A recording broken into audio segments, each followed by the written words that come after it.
Sorry বাপি, আমাকে ক্ষমা করে দাও। আমি এভাবে না বললে তুমি আমার কথা শুনতে না। আমি আর কখনো তোমার সঙ্গে এইভাবে কথা বলবো না বাপি। বাপির মনে কষ্ট দিয়ে এসে এখন ঢং করছিস? আর কি বলেছিস তুই?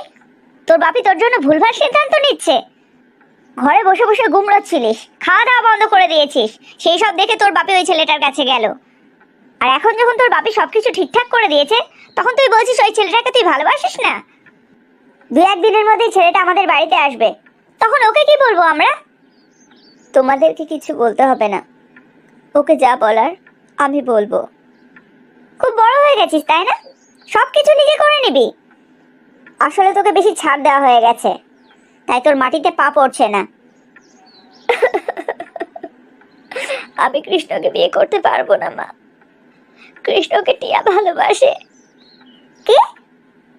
এই তো এতদিন ধরে তুই বলে যাচ্ছিস কৃষ্ণ টিয়াকে ভালোবাসে, কিন্তু টিয়া কৃষ্ণকে একটুও ভালোবাসে না।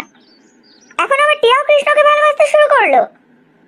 হ্যাঁ মা, সত্যিই টিয়া কৃষ্ণকে ভালোবাসে।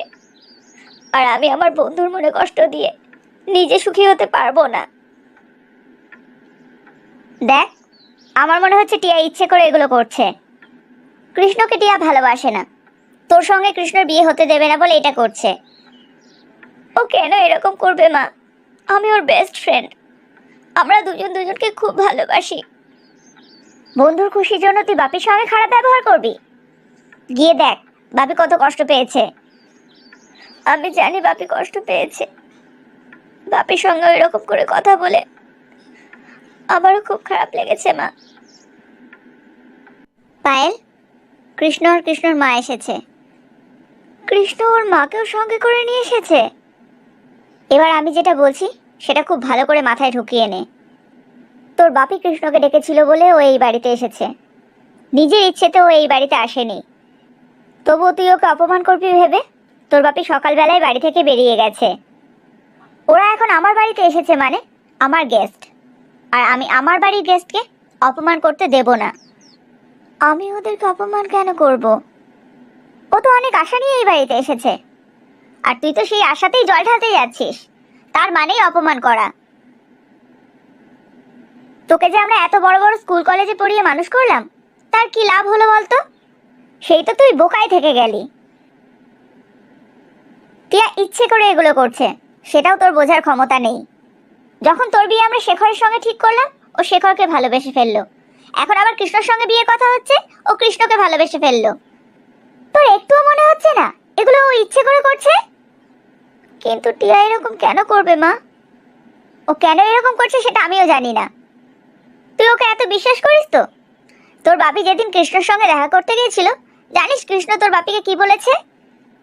কি বলেছে? তোর নাকি শেখরের সঙ্গে বিয়ে ঠিক হয়ে গেছে। শেখর অনেক বড় বিজনেসম্যানের ছেলে, আর তুই শেখরের সঙ্গে বিদেশ চলে গেছিস, আর কখনো এখানে ফিরে আসবি না। এইসব কথার কি মানে বল? ও কেন কৃষ্ণকে এইসব কথাগুলো বলেছে? আমি শেখরের সঙ্গে বিদেশে চলে গেছি? না না, এইরকম কথা কেন বলবে? কৃষ্ণ তো আজকে এখানেই এসেছে, বিশ্বাস না হলে ওকে গিয়ে জিজ্ঞেস কর। আমি আমার বাড়িতে কোনো হাঙ্গামা চাই না। ওদের সামনে ভদ্র ব্যবহার করবি, ওরা যা যা প্রশ্ন করবে তার ঠিকঠাক উত্তর দিবি। টিয়ার বাড়ির লোক টিয়ার বিয়ে শেখরের সঙ্গে ঠিক করেছে, তোর বিয়ে কৃষ্ণর সঙ্গেই হবে। এবার ঘরে যা, ঘরে গিয়ে খুব সুন্দর করে তৈরি হয়ে আয়।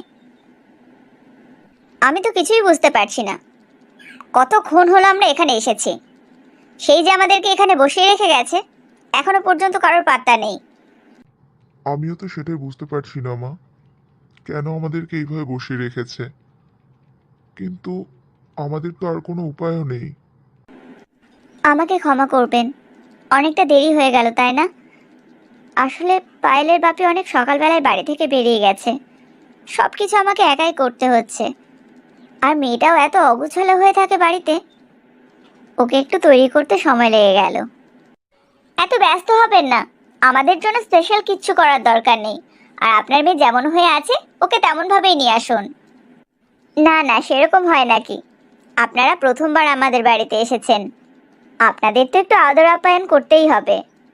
পায়েল, তোর এখনো হয়নি? বাহ, খুব সুন্দর লাগছে তোমাকে।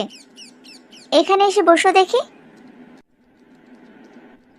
ওকে দেখে মনে হচ্ছে আকাশ থেকে ডানাকাটা পরি নেমে এলো। সত্যি আজকে ওকে খুব সুন্দর লাগছে। তোর পছন্দ আছে বলতে হবে, আমার ওকে খুব ভালো লেগেছে। আপনার ছেলেও তো সোনার টুকরো ছেলে, নইলে আজকালকার দিনে কেউ নিজের স্বার্থ ছেড়ে সাধারণ মানুষের সেবা করে? এটা কিন্তু আপনি একদম ঠিক বলেছেন। সেই জন্য আমাদেরও ওকে নিয়ে খুব গর্ব হয়। আচ্ছা পায়েল, তোমার আমার ছেলেকে পছন্দ তো? পছন্দ? ওনার মতন মানুষকে কোন মেয়ের পছন্দ হবে না? এতে লজ্জা পাওয়ার কি আছে? আমি তোমার মায়ের মতোই, তুমি আমাকে সব কথা বলতে পারো।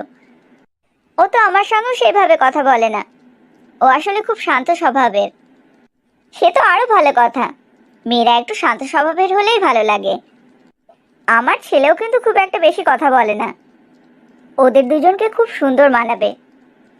আচ্ছা দিদি, আমার ছেলে না আপনার মেয়ের সঙ্গে একটু আলাদা করে কথা বলবে। বুঝতেই তো পারছেন, টিয়া যেগুলো করেছে তার জন্য একটু ভুল বোঝাবুঝি হয়েছে, সেটাই ঠিক করে নেবে আর কি। আলাদা করে কথা বলতে চাই?